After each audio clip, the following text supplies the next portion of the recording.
Media Studio. Like, subscribe and share. አሁን ያ የሚፎክር የነበረ በሙሉ ከመኪና ወርዶ ጠፍቷል።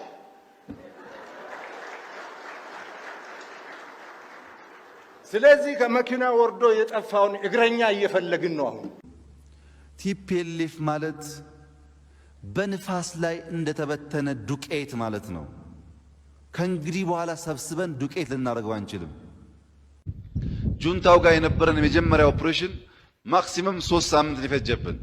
ዩኒፎርም አለው፣ ቦታው ይታወቃል፣ በሁሉም አይነት ተኩሶች ይፋለማል። በ3 ወር ያስወገድነው ጁንታ ወደ ሽምቅና አርሶ አደር ጋር ተመሳስሎ ከቦታ ቦታ መሽሎክሎክ ሲጀምር ግን 3 ወርም ልናጠፋው አልቻልንም። እንደዚህ አይነት ነገር በዘራችሁ አይድረስ። ሜጋ ስቱዲዮ ላይክ ሰብስክራይብ ብምቅዳም እቲ ናይ ሎማዓንቲ ትሕዝቶና ኤሪ ድሮናዊ ዘዳለዎ ትሕዝቶ እዩ። እቲ ኣብይ ዝውልዖ ሓድሽ ውግእ ብዝብል ርእሲ ሒዝና መፂና ዘለና ብዙሕ ሓድሽ ተስፋታት ኣብ ኢትዮጵያ ይርአ ኣሎ።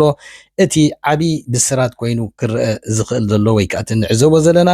ዝበዝሐ ቀርኒ ኣፍሪቃ ዘሎ ህዝቢ ውግእን ወረ ውግእን ኣፅሊእዎ ካብ መጠን ላዕሊ ተፀይንዎ ከም ዘሎን ክሰምዖን ክሪኦም ከሎ ድማ ይፅዮኖ ከም ዘሎ እዚ ብጣዕሚ ተስፋ ዝህብ እዩ። ንቐፃሊ ድማ ነዚ ከምዚ ዓይነትን ዎር ግሎሪፋይ ዝገብር ትንተናታት ይኹን ወይ እውን ናይ ህዝቢ ስምዒታት ከም ዘየሎን እቲ ውግእ ስደት ከም ዘፍርን ጥሜት ከም ዘምፅእ ሰብ ከም ዘፅንትን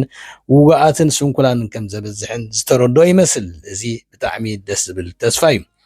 ብዙሓት ሚድያታት ናይ ኢትዮጵያ ነዚ ኣብዚ ሳልስተ ዝተወልዐ ውግእ ዓብይ ዓቕሚ ንሓይልታት ፅምዶ ንምፍታን ወይ ከዓ ዓብይ ንዓቕሚ ንሓይልታት ፅምዶ ንምፍትታን ወይ ብኣምሓርኛ ድማ ትከሻ ምልክካት ዝብልዎ ምዃኑ እዮም ክሕብሩ ፀኒሖም ዘለዉ። እታ ቀንዲ ዓብይ ክውላዓ ዝሓስብ ዘሎ ውግእ ግና ይብሉ እቶም ተንተንቲ ካብ ክልል ዓፋር ክሳብ ራያ ኣላማጣ ዘሎ ከባቢ ምዃኑ ይገልፁ። መግለፂ ሕወሓት እውን ነዚ ዝመሳሰል እዩ ወፂኡ ዘሎ። በትኻል ወገን ድማ ኣብዚ ሳልሲ ሰራዊት ኤርትራን ሰራዊት ኢትዮጵያን ካብ ከባቢ ጉሎ መኸዳ ክሳብ ውሽጢ ትግራይ ብምእታው ኣብኡ ምስ ብረቶም ምስ ዕጥቅታቶም ሳዕሲዖም በሊዖም ኣውሲዖም ዝብል መገረም ዝኾነ ዜና ሰሚዕና ኣለና። ኣብ ናይ ውግእ ሃዋሁ ኣብ ዝለዓለ ተጠንቀቕ ናይ ውግእ ኩነታት እናሃለዉ ዝካየድ ናይ ፅምዶ ሳዕሲዒት ትርጉሙ ዕፉን ብሽፉኑ እዩ ክበሃል ዝከኣል። ነዝን ካልእን ኤሪ ድሮናዊ ኣብ ዘካየዶ ፅዑቅ ኮለላ መን እዩ ብትዕቢት ሓቢጡ፣ መን እዩ ኣጉሲጡ፣ መን እዩ ኣስቂጡ ተቐጥቂጡ፣ መን እዩ ተቐጥቂጡ ዝረኣዮ ዝረኣራርዮን ነገር ኣሎ። ድሕሪ ዛ መሰጋገሪ ጠበሽ ክብል እዩ። ንግዚኡ ግና ምስ ምሕረ ተዛነዩ ንብለኩም ድናትካ ጅንታ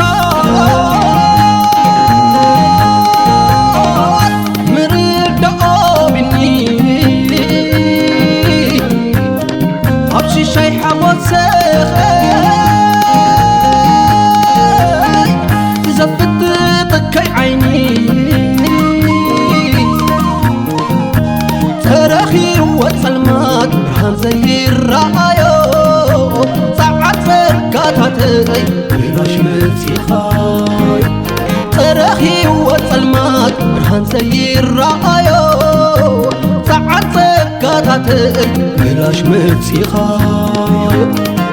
بتاي تتاي بتاخاي بتاي تتاي لبي هنا خاصاي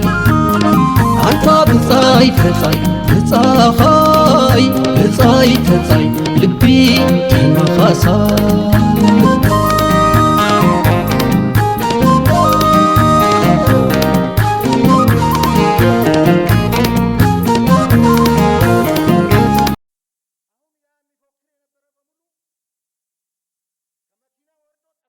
ዝኸበርኩም ተኸታተልትና እንደገና ተመሊስናኩም ኣለና። ውግእ ካብ ዝጅምር ልዕሊ 3 ዓመታት ከም ዝገበረ ብምሉእ እቲ ተዓዛባይ ክከታተሎ ፀንሐ እዩ። እቲ ኣብ ቴሌቪዥን ኣብ ሬድዮ ኣብይን እቲኦም ናቱ ሕንፃያቱን ብተደጋጋሚ መፂኦም ንወራር ናይ ቀይሕ ባሕሪ ክዛረቡ ፀንሑ ንትግራይ ከጥቅዑ ምዃኖም እቲ ብተደጋጋሚ ስነ ኣእምራዊ ኩናት ኣብ ልዕሊ ትግራይ ኣምሓሩን ክካየድ ፀንሐን ብድሮን ክካየድ ፀንሐ ጭፍጨፋታት ኣብ ልዕሊ ክልል ዓፋር፣ ክልል ኣምሓራ፣ ክልል ትግራይ ብዙሕ ኣዕናዊ ዝኾነ ነገራት ክሳዕ ኦላ ኦሮሞውን ክጭፍጭፍ ከም ፀንሐ ዝፍለጥ እዩ። ስለዚ እዚ ውግእ ኣብዚ ሳልስተ ዘይኮነ ጀሚሩ ካብ ዝጅምር እነዊሕ ኣቁፂር እዩ። ብዙሕ ኣፅዋራት ክግፍጥ ከም ዝፀንሐን ዕሱባት ነዚ ናይ ድሮን ይኹን ናይ ቴክኖሎጂ ዝመርሑን ኣብ ኣዲስ ኣበባን ኣብ ከባቢ ኣዲስ ኣበባን ከምፅቕን ፀንሐውን ብዝተፈላለየ ሜድያታት ክግለፅ ፀኒሑ ሓደ ግዜ ዘይኮነ ብዙሕ ግዜ ኣብይ ኣብ ልዕሊ ኤርትራ ትግራይ ኣምሓራን ውግእ ካብ ዝእውጅ ብተደጋጋሚ ከነፅር ፀኒሑ ቀይሕ ባሕሪ ክወርር ምዃኑ ድማ እቲ ንሰባት ዘሰክሐ 2 ዓመት ዝወሰደ ናሬቲቭ ክንከታተሎ ፀኒሕና ብፍላይ ድማ እቲ ኣብ ብሕቡ ኣብ ሲሸልስን ጅቡትን ብበዓል ፃቕጣን ታደሰ ወረደን ጌታቸውን ኣብይ ዘምፆ እማመ ንትግራይን ሓይልታት ትግራይን ተጠቂሙ ኣንጻር ኤርትራ ክወርርን ኣብ ቀይሕ ባሕሪ ጂኦፖለቲክስ ነቲ ብመገዲ ኢማራትን እስራኤልን ዝተዋሃቦ ተልእኮ ንኸሳልጥ ብዙሕ ክሰርሕ ከም ፀንሐን በዚ መሰረት ድማ ኣብይ ኣሕመድ ዓበይቲ ዓወታት ኣብ ልዕሊ ትግራይን ምድምሳስን ምፍንጫልን ምብታን ትግራይ ክሰርሕ ከም ፀንሐን ብዙሓት ከዳዓት ጀነራላትን ዕሱባትን ከም ዘፍረን ኣንጻር ተጋሩ ዝዋግኡ ተጋሩ እውን ክኩስኩስ ከም ፀንሐን ክንከታተሎ ፀኒሕና እዚ ድማ ሓደ ካብቲ ዝዓበየ ሕውስዋስ ውግእ ገይሩ ብቁጠባን ብክባን ፀበባን ገይሩን ብካልእ ፀቕጥታት እናገበረን ክሳዕ ብኣምባሳደራት እናለኣኸ ንትግራይ ክገብሮ ፀንሐ ፀቕጥታት ክንከታተሎ ፀኒሕና እዚ ኣካል ናይቲ ክጅምሮ ዝሓሰበ ውግእ መንባሩ ዝፍለጥ ነገር እዩ ነይሩ ስለዚ ድማ ዶክተር ማይ ጣልማይ ንኤርትራ ክወርር ዓቕሚ እንተዝህሎ ኣብ ሓንጎሉሲ ቀደም ይወዲእዎ ክንብል ንኽእል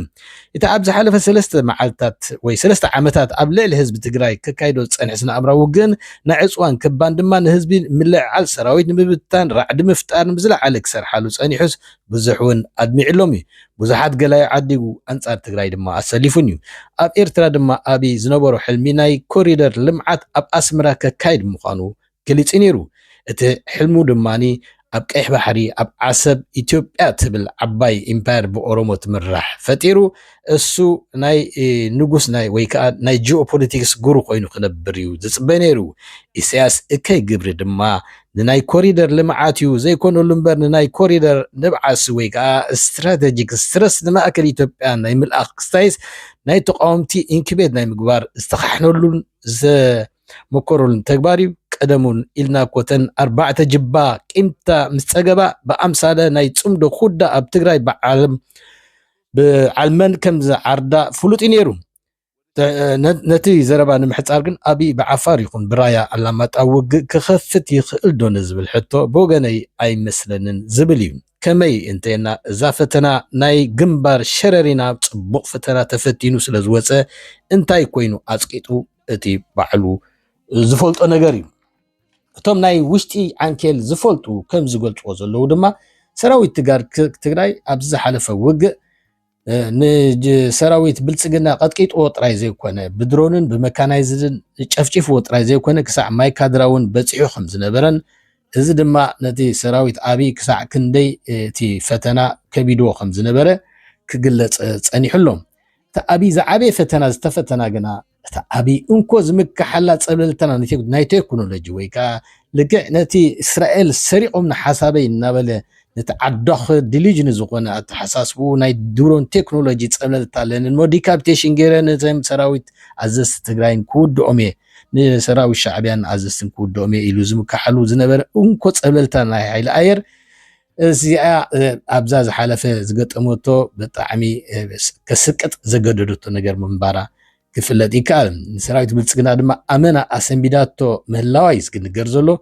ኣብዚ ክፍለጥ ዘለዎ ግና ሰራዊት ብልጽግና ጥራይ ዘይኮነ ዋላቶም ጀነራላቱ ኮነ ዋላ ኣቢቹ ንባዕሉ እውን ኣብ ዕላማ ናይ ድሮን ከኣቱ ምዃኖም ስለ ዝተረዱ ቀሊል ፈተና ከም ዘይነበረ ክግምገም ዝኽእል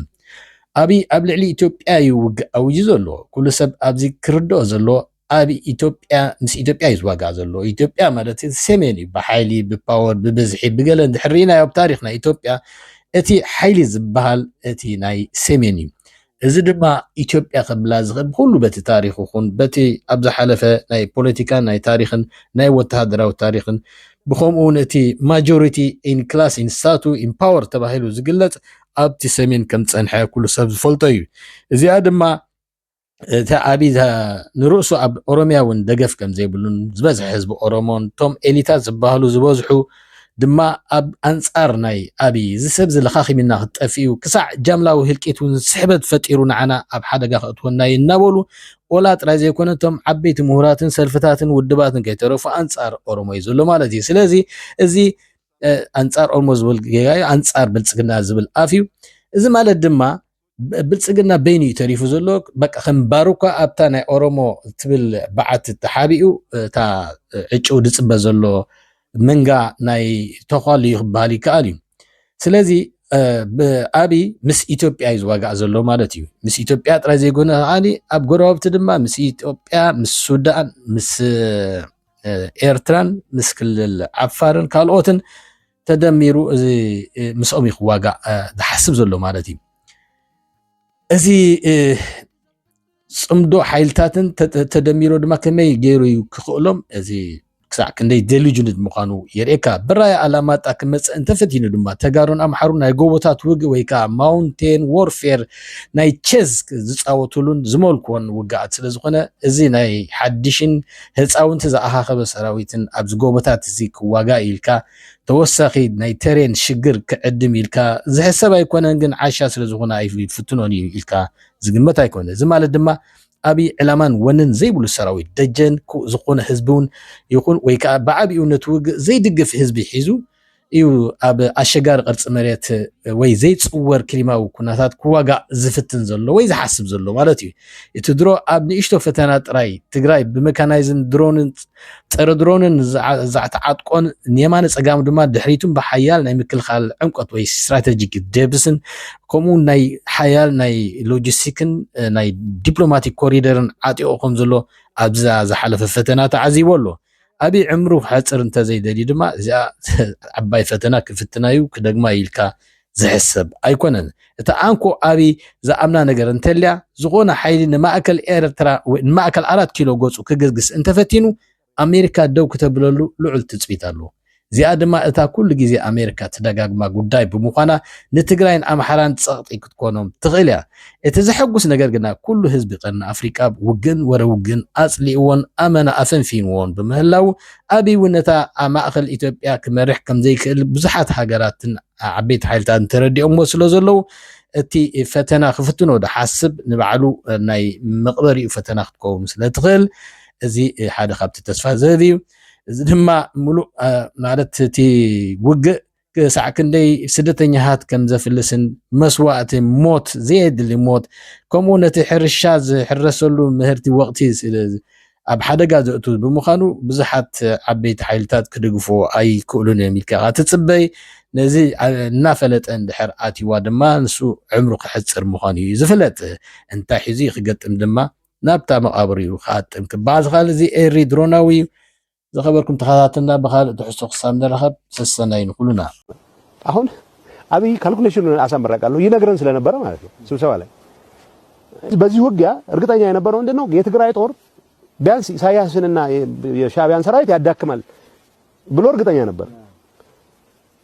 አማራም ይዳከምለታል ሰው ሁለቱ ይዳከማሉ ሶስቱ በአዲስ ጉልበት ሙሉ ኢትዮጵያን እየገፈፈ በአዲስ መደመር የቀረ ይመስለኛል የሆነ አዲስ ደግሞ ሰው ጆሮ ያዝ የሚያደርግ አንድ መፈክር ይዞ እንደገና ጠንካራ ሆኖ የተዳከመ ኢሳያስ የተዳከመ አለ እንደፈለኩ ገዛለሁ ነው